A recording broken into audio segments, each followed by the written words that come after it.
आदाब। आप सुन रहे हैं मेरे यानी अदनान के साथ ऑब्जर्वर पोस्ट पर खबरनामा। शुरुआत करते हैं आज की मुख्य हेडलाइंस के साथ। नेता प्रतिपक्ष राहुल गांधी का दावा, ईडी कर रहा है छापेमारी की तैयारी।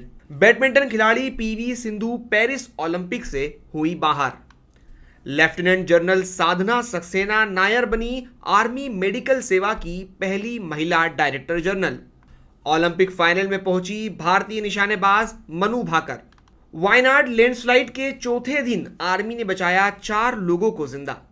सेक्स वर्कर और ट्रांसजेंडर के ब्लड डोनेशन से जुड़े मामले में सुप्रीम कोर्ट ने केंद्र को जारी किया नोटिस। लैंडस्लाइड के बाद वायनाड पहुंचे राहुल गांधी, बोले कांग्रेस बनाएगी पीड़ितों के लिए 100 नए घर। अब खबरें विस्तार से।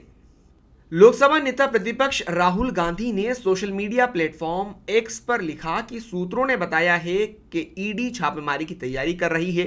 राहुल गांधी के सोशल मीडिया हैंडल से शुक्रवार रात को करीब 2 बजे इस बारे में एक ट्वीट किया गया। राहुल गांधी लिखते हैं, 2 में से एक को मेरा चक्रव्यूह वाला भाषण पसंद नहीं आया। ईडी के सूत्रों से मुझे मालूम चला है कि छापेमारी की तैयारी की जा रही है। उन्होंने लिखा, मैं खुले दिल से इंतजार कर रहा हूं और नाश्ता मेरी तरफ से होगा। राहुल गांधी ने अपने ट्वीट में ईडी को भी टैग किया है। भारतीय बैडमिंटन खिलाड़ी पीवी सिंधु चीन की खिलाड़ी हे बिंगजियाओ से हारकर पेरिस ओलंपिक से बाहर हो गई हैं। भारत को पेरिस ओलंपिक में पीवी सिंधु से पदक की उम्मीद थी। पीवी सिंधु ने इससे पहले रियो ओलंपिक और टोक्यो ओलंपिक में भारत के लिए पदक जीता था। पेरिस ओलंपिक में महिला एकल राउंड ऑफ 16 के बैडमिंटन मैच में पीवी सिंधु चीन की हे बिंगजियाओ के खिलाफ 19-21 और 14-21 से मैच हार गईं। लेफ्टिनेंट जनरल साधना सक्सेना नायर को आर्मी की मेडिकल सेवा का नया महानिदेशक यानी डीजी बनाया गया है। वो आर्मी को मेडिकल सेवा के डायरेक्टर जनरल का पद संभालने वाली पहली महिला हैं। साधना सक्सेना नायर को सेना की मेडिकल सेवा का नया डायरेक्टर जनरल बनाए जाने की जानकारी रक्षा मंत्रालय के प्रवक्ता भारत भूषण बाबू ने दी है। उन्होंने सोशल मीडिया प्लेटफॉर्म एक्स पर लिखा है कि लेफ्टिनेंट जनरल साधना सक्सेना नायर को आर्मी की मेडिकल सेवा का नया डायरेक्टर जनरल बनाया गया है।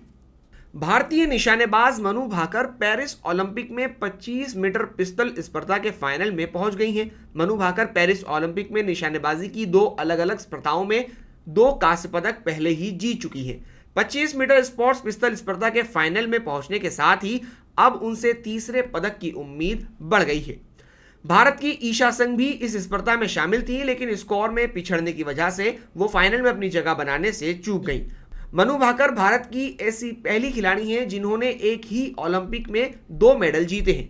पेरिस ओलंपिक में भारत को पहला पदक मनु भाकर ने ही दिलाया था। वे 10 मीटर एयर पिस्टल शूटिंग की महिला वर्ग के फाइनल में तीसरे स्थान पर रही थीं। केरल के वायनाड में 29-30 जुलाई की रात 2 से 4 बजे के बीच लैंडस्लाइड की 4 घटनाएं हुई थीं। 4 गांव इस घटना में बह गए थे। हादसे के चौथे दिन सेना ने 4 लोगों को जिंदा निकाला है। इनमें 2 महिला और 2 पुरुष शामिल हैं। चारों एक ही परिवार के बताए जा रहे हैं। ये पट्टावेटी कुन्नू में फंसे हुए थे। हादसे में अब तक मरने वालों की संख्या 313 हो गई है।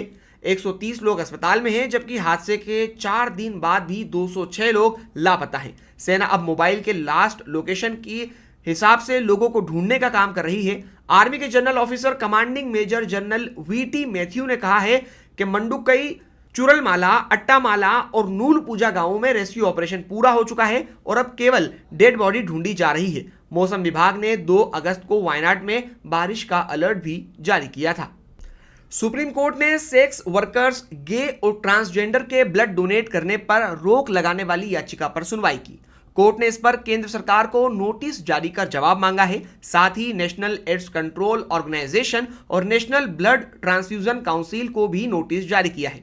Chief justice DY Chandrachud, justice JB Pardiwala और जस्टिस मनोज मिश्रा की बेंच ने शुक्रवार 2 अगस्त को एक्टिविस्ट शरीफ डी रंगनेगर की साल 2017 के केंद्र सरकार के दिशा निर्देश को चुनौती देने वाली याचिका पर यह सुनवाई की।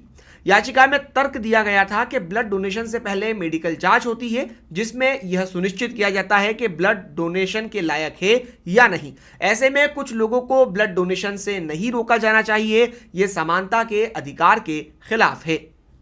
केरल के वायनाड जिले में भूस्खलन की घटनाओं में मरने वालों की संख्या बढ़कर 313 पहुंच गई है, जबकि सैकड़ों लोग अब भी लापता बताए जा रहे हैं। लोकसभा में विपक्ष के नेता और कांग्रेस सांसद राहुल गांधी और उनकी बहन प्रियंका गांधी वाड्रा वायनाड के दौरे पर पहुंचे हैं। अपने दौरे के दूसरे दिन राहुल गांधी ने कहा है कि ये एक भयानक त्रासदी है, हम उनकी मदद करने के लिए यहां आए हुए हैं। राहुल गांधी ने कहा है कि वायनाड में लैंडस्लाइड पीड़ितों के लिए कांग्रेस 100 घर बनाएगी।